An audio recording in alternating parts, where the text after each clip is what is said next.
If you want to complain about last night's game, you can. There are plenty of reasons you might do so, starting with, as I mentioned, the length of that game. Holy crap. That was a long game. I was not convinced that that game was going to end in time for me to host this show this morning. That was a long, long game. On top of that, it's not like it was the best officiating I've ever seen either. But then again, it feels like a lot of these games come with that very warning these days. However, I am not here to complain about that. I am here to say this: LSU 42, Clemson 25.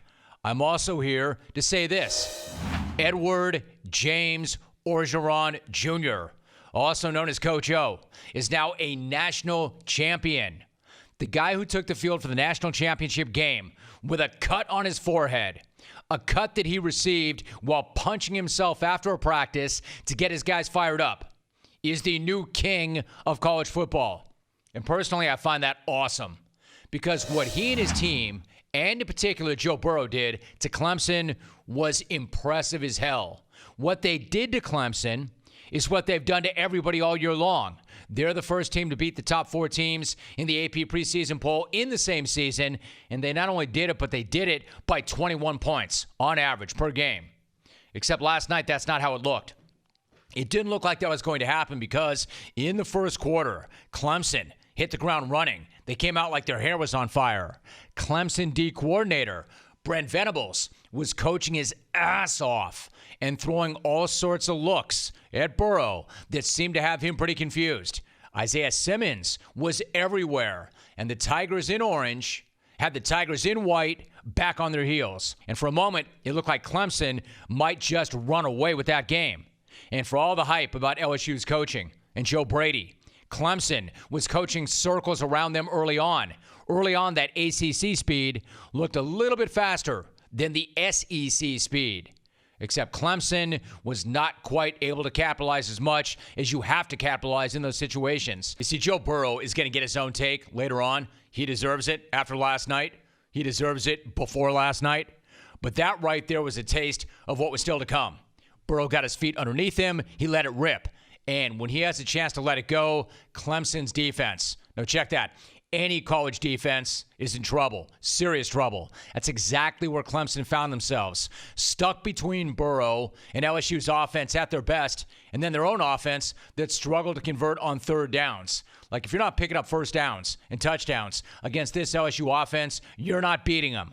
And Clemson was not beating LSU last night. The longer that game went, well, did anybody mention how long that game went? But the longer that game went, the more and more apparent it was LSU was just a better team. They weren't just a better team, they were the best team. Fell behind 17-7 and then rip off a 35-8 run. 15-0. 15 and Coach O. Like I said, Burrow gets his own take a little bit later on, but the fact is, Coach O is where he is right now, and it's amazing. It's tremendous. It's tremendous because this is somebody who has been overlooked, somebody who has been clowned, somebody who has been mocked, and somebody who has been laughed at for years. So don't come in here now saying how you love Coach O all along and that you always knew he'd win a national title, because pretty much nobody did. Just about everybody laughed at this guy, laughed at his accent, made fun of his voice, tried to do an impression of him, clowned him for how he looked, clowned him for how he sounded. And don't act like you didn't, because you did.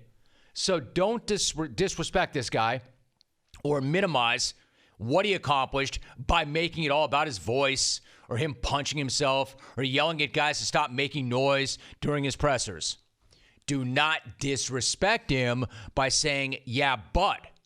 He's a hell of a motivator and a big energy guy, but not all that much of a head coach. Hey, believe this dude can coach now. This guy can coach, this guy can recruit, this guy can assemble a staff, this guy can fire up a fan base, this guy can do everything you want a head coach to do, and he can do all those things on an elite level. And yes, he can match you, IQ for IQ. But he was this close to never getting that chance ever again. That's what's so tremendous about the whole thing. There weren't too many people saying that this guy was going to win a national title when he won 3 SEC games in 3 seasons at Ole Miss and he got broken off. I mean, you want to say that he's the embodiment of a football coach, fine, say it now, but there were not that many people who hire football coaches who thought that. This is a guy who went 6-2 as the interim head coach at USC. He desperately wanted the USC job. He was so proud of that job. He loved that program. He loved that job, but USC thought they could do better. They were wrong. Pat Hayden was wrong. Part of the reason why Hayden's out of a job right now. But not getting that gig did leave Coach O in a pretty tough spot. He said, when I didn't get the job at USC, I said, hey, maybe you'll be an assistant the rest of your life. And he says it was only a few years ago when he was just sitting on his couch, and then he got the right place. But even that right place wasn't sure that he was the right guy. Remember, Les Miles brought him in to be the D-line coach in 2015. Then Coach O was the interim coach in 16 when Miles was fired. Coach O went, wait for it, 6-2 as the interim that year. And then he desperately wanted that job, like he desperately wanted the USC job. And, wait for it, LSU did not give it to him immediately. They also thought they could do better. They went after guys who look, act, and sound more like a traditional head coach than Coach O. You know, the kinds of guys that he was kicking the hell out of this year. So they contacted other guys, and then finally they got around to making Ed their guy. Except it wasn't even clear that he was their guy, especially after they lost to Troy at home in his first full season. You think anybody was talking about Coach O and a national championship after that game? As an assistant coach told SI last night, quote, we lost to bleeping Troy 2 years ago. I was there, end quote.